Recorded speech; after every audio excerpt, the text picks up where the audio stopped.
Hey, so today we're talking about institutional investing and how evil they are. Because according to many Americans, institutional buyers are the cause of all of our woes when it comes to the housing market. They obviously dove headfirst into the market when rates were low and rents were skyrocketing during the pandemic. I mean, since the beginning of the pandemic, the average home in the United States has increased from 175,000 to $350,000 just in 3 years. So obviously, prices have gone up like in a crazy amount, a crazy rate. But are these home buyers, these big home buyers, really the cause of everything? Are they the problem in America? And how much market share do they actually own? That's what we're looking at today. The article that I'm going to highlight today is from a guy named Lance Lambert. And Lance used to work at Fortune magazine as a writer on housing. And now he has his own website called Resi Club, RESI Club. I'll put the link in my description below. But this is an awesome site. I mean, he writes about data and news in the housing market that you really don't see anywhere else. And that's why I wanted to do this video and put it out there for everybody. Here's the article that Lance just launched. And the title of the article is "This Regional Housing Market is the Epicenter of Institutional Home Buying." And so he goes on to say that he breaks down where the institutional home buying is happening in the United States, which is pretty cool. You can kind of see it in different spots of the country as a map. I'll show you in a minute. But he also goes on to say that Atlanta, Georgia is like the epicenter of it. So he identifies Atlanta, Georgia at 13% market share as the most concentration in the United States. It kind of surprised me. So basically, if you look at 100 homes in Atlanta, 13 of those are owned by institutional investors. That's actually the highest of anywhere else in the United States. And let me show you the map that he came up with. So here's the map that he linked in his article. And you can see Phoenix, 5.4%, Houston, 4.3%, Dallas, 5.4%, Charlotte, 4.2%, Tampa, 4.2%. And these are the biggest market share. This is where the biggest market share is for institutional investing. And then Atlanta, 13.3%, which is obviously, you can see it's color coded and it's easy to see it's the most. Now, you can kind of look at this map and look at the other areas of the country, maybe your area, to see, hey, how's it doing in my particular market as far as the share goes. But what's more astonishing is, according to the article, you should sit down for this, institutional investors own less than 1% of all homes in the United States. So it's not 10%, it's not 13% if you look at all the United States. In certain markets, it's worse than others, but overall, it's less than 1%. So if you took 100 homes, it would be less than one home of those 100 are owned by institutional investors. And that surprised me because I was under the impression it was a massive amount, like 20%, because really a lot of people will call me or message me and say, what do you think about these institutional buyers and investors? They're evil. They're gobbling up all the market share. Well, not really. They are buying a substantial amount, obviously. I mean, 1% of the housing market is big, but it's not 20%. It's less than 1%. The other thing you should know is that these buyers are not stopping. So investors understand. I'm an investor, not an institutional investor. I'm a very small investor, but I understand, and the large companies do too, that real estate is awesome. And if you can buy it correctly and you can hang on to it, it can be something, an amazing investment, way better than most other investments that are out there. People know that. So because of that, they're not going anywhere. But there are a couple of investors out there that actually, big investors that are buying more than they're selling now. And they're using this time right now where some investors are selling, and the bigger ones and some, are gobbling up the inventory that some of the folks that need to sell are actually dumping. So institutional investors aren't going anywhere. And so if you are in a market like Phoenix, Dallas, Houston, Tampa, Atlanta, or Charlotte, you can still find houses. You can still find a house for your family or a house to invest in. I was really shocked. I mean, California is low. Northern California is low. Seattle's low. I'm out of Ohio. That's that's non-existent. Chicago's, looks like it's a little higher compared to the other Midwest cities. But I thought this was interesting because there are a lot of um, there are a lot of investors out there. Small mom and pop own one, maybe two units. Maybe they own a handful, maybe they own 100, but they're not institutional buyers, and they're obviously everywhere. But these big companies are mainly concentrated in a few markets.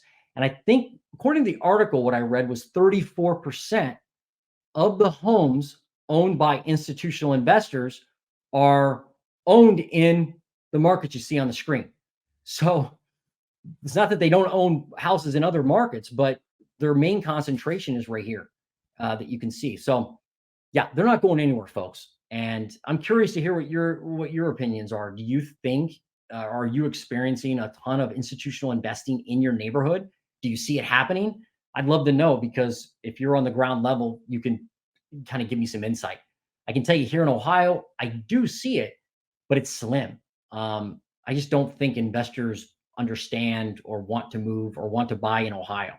Um, and I think overall, they really want houses that are uh, newer, maybe more move-in ready condition. They require some paint, some flooring. They don't require structural work or electrical or plumbing. And they're not usually older homes, I don't think, which is a huge advantage for somebody like me or somebody like you if you're out there looking for a deal. Let me be specific. If you are a home buyer and you're like struggling to find the opportunity that you want because the MLS doesn't have everything on there is maybe junk or overpriced, there are ways to find opportunities, and we're going to break them down right now. So, the best way, in my opinion, and this is what I do now to find deals, is driving. It's really just like guerrilla warfare, ground level work. So if let's pretend you're looking for a house for you and your family, and you're like, man, I want to go out. I love this particular neighborhood. First thing I would do is say, be flexible. It's okay to target an area that you want to live in, but don't pigeonhole yourself just to that area. Find some other areas you like that could work, and then get in your car on a weekend or whenever you're off work and drive the streets of those neighborhoods. Drive them and have a co-pilot with you. Drive past the houses that look like they need attention. Anything that's like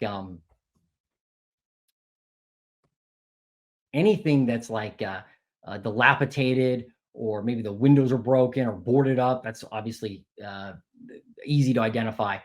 In the summer, overgrown grass and weeds.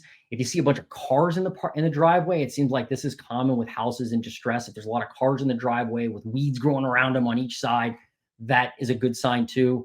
But the point is, you want to find these houses, identify them, write down the addresses, then go to the internet, use either White Pages, the county auditor site, and there's also tons of pay services you can find too, or you can pay for this data, and find the owner information.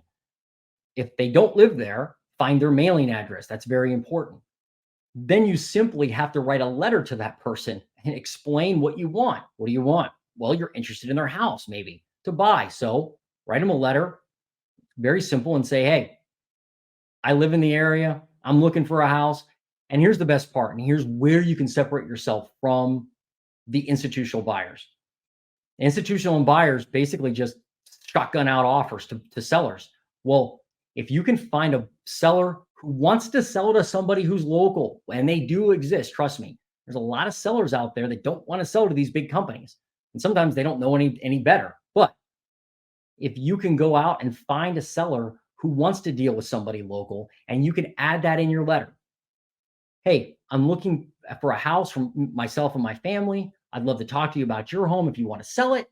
I'm not a big investor. I'm not an investor, unless you are. You want to put that. But if you're not, I'm not an investor. I just want a house for my family. And then mail those letters. If you do that enough, and you can't do it once, you can't do it twice, you can't do it 5 times, you got to do it hundreds and hundreds and hundreds of times. If you can do that hundreds and hundreds and hundreds of times, you will find somebody who calls you and says, hey, I got your letter. What are you thinking about? You can easily go to them meet with them one-on-one. You can always use a realtor, but certainly don't have to, and talk to them about their house. You may find an opportunity that no one else can.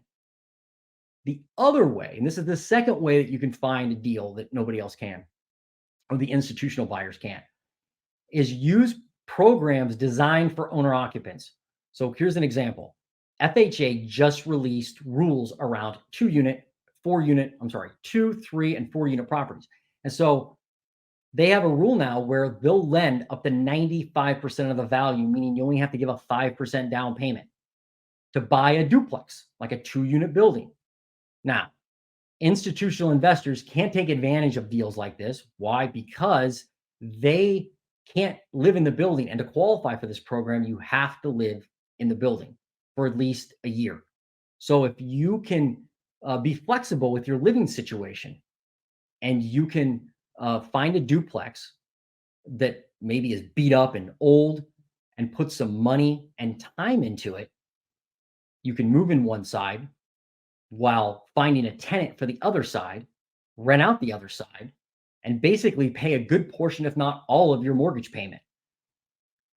If you find a 3 unit or a 4 unit, you can actually make some profit at the end of the month, including paying your mortgage. And again, institutional investors really can't take advantage of this. Even there's a lot of investors, period, small investors like me, that I can't take advantage of that just because of my life situation. I can't move into a duplex with my family and then rent out the other side right now. So I can't take advantage of that FHA program. And I would say the third way to find a deal is be flexible about the condition of the property.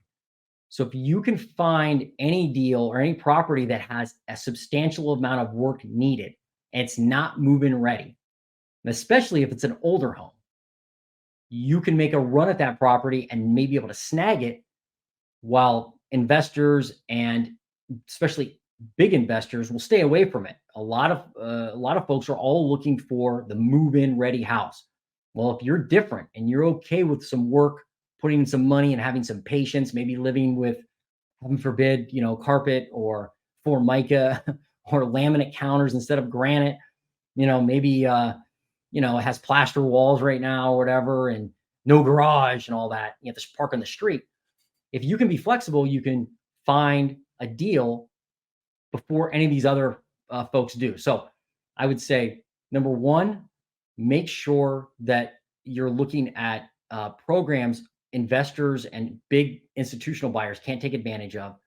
I would drive what I call drive for dollars. So drive the streets, look for those houses that may be decrepit, and contact the owners and stay on that. Don't stop doing that. Don't do it just one round of letters. Keep sending letters. And number three, be flexible, right, with the condition and the location of the property. I think that is also important. So those three things, and of course, it goes without saying, obviously work on your income and the assets you have, and obviously your credit. You want to make sure that when you go apply for a loan, that you are ready. So don't have a bunch of debt, and make sure you're employed. And the more money you make, the better for qualifying for a loan. And start running the numbers now. I mean, you can go on the internet and look at 8% mortgages and look at how much that cost a month, and then go, all right, well, what do the houses cost? Or, well, here's about what I'm going to be paying. And look at that and go, does that make any sense for my lifestyle? If it does, great. If it doesn't, well, you have to change your lifestyle in order to get a house or find another route. So there's a variety of ways to go out there and find a deal and to prepare yourself for finding the deal. It's not just the MLS. And again, these institutional buyers aren't going anywhere. They're always going to be around. And complaining about them isn't going to change the fact that they're here. They're smart. They want real estate just like you do, just like I do. They're no different. They're just big. So they have buying power. However, they're not flexible, they're not nimble, and they are not local. And that can be a big advantage. Trust me, I bought many houses and buildings, apartment buildings, from being a local person and just being real.